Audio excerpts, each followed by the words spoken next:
Jesus before Pilate. Meanwhile, Jesus stood before the governor, and the governor asked him, "Are you the king of the Jews?" "You have said so," Jesus answered. When he was accused by the chief priests and the elders, he gave no answer. Then Pilate asked him, "Don't you hear the testimony they are bringing against you?" But Jesus made no reply, not even to a single charge.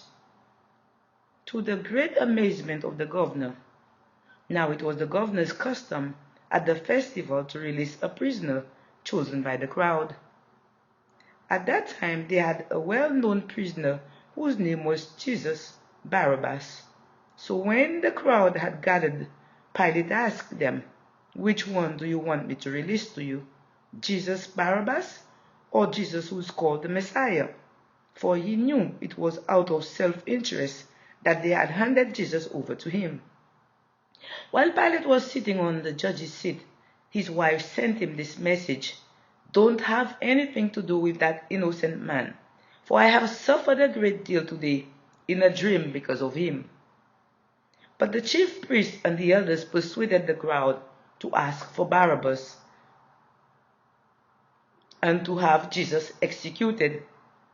"Which one of the two do you want me to release to you?" asked the governor. "Barabbas," they answered. "What shall I do then with Jesus who is called the Messiah?" Pilate asked. They all answered, "Crucify him." "Why? What crime has he committed?" asked Pilate. But they shouted all the louder, "Crucify him." When Pilate saw that he was getting nowhere, but that instead an uproar was starting, he took water and washed his hands in front of the crowd. "I am innocent of this man's blood," he said. "It is your responsibility." All the people answered, "His blood is on us and on our children." Then he released Barabbas to them, but he had Jesus flogged and handed him over to be crucified. The soldiers mocked Jesus. Then the governor's soldiers took Jesus into the praetorium and gathered the whole company of soldiers around him. They stripped him and put a scarlet robe on him, and then twisted together a crown of thorns and set it on his head. They put a staff in his right hand. Then they knelt in front of him and mocked him. "Hail, King of the Jews," they said. They spit on him and took the staff and struck him on the head again and again. After they had mocked him, they took off the robe and put his own clothes on him. Then they led him away to be crucified. The crucifixion of Jesus.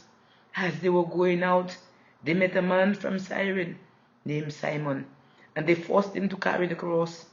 They came to a place called Golgotha, which means the place of skull. There they had offered Jesus wine to drink mixed with gall, but after tasting it, he refused to drink it. When they had crucified him, they divided up his clothes by casting lots, and sitting down, they kept watch over him there. Above his head, they placed the written charge against him: "This is Jesus, the King of the Jews." 2 rebels were crucified with him, one on his right and one on his left. Those who passed by hurled insults at him, shaking their heads and saying, "You who are going to destroy the temple and build it in 3 days, save yourself. Come down from the cross, if you are the Son of God." In the same way, the chief priests, the teachers of the law, and the elders mocked him. "He saved others," they said, "but he can't save himself. He is the King of Israel. Let him come down now from the cross, and we will believe in him. He trusts in God. Let God rescue him now, if he wants him. For he said, 'I am the Son of God.'" In the same way, the rebels who were crucified with him also heaped insults on him. The death of Jesus. From noon until 3 in the afternoon, darkness came over all the land. About 3 in the afternoon, Jesus cried out in a loud voice, "Eli, Eli, lama sabachthani," which means, my God, why have you forsaken me?" And when some of those standing there heard this, they said, "He's calling Elijah." Immediately one of them ran and got a sponge. He filled it with wine vinegar, put it on a staff, and offered it to Jesus to drink. The rest said, "Now leave him alone. Let's see if Elijah comes to save him. And when Jesus had cried out again in a loud voice, he gave up his spirit. At that moment, the curtain of the temple was torn in two from top to bottom. The earth shook, the rock split, and the tomb broke open. The bodies of many holy people who had died were raised to life. They came out of the tomb after Jesus' resurrection and went into the holy city and appeared to many people. When the centurion, those with him who were guarding Jesus, saw the earthquake and all that had happened, they were terrified and exclaimed, "Surely he was the Son of God."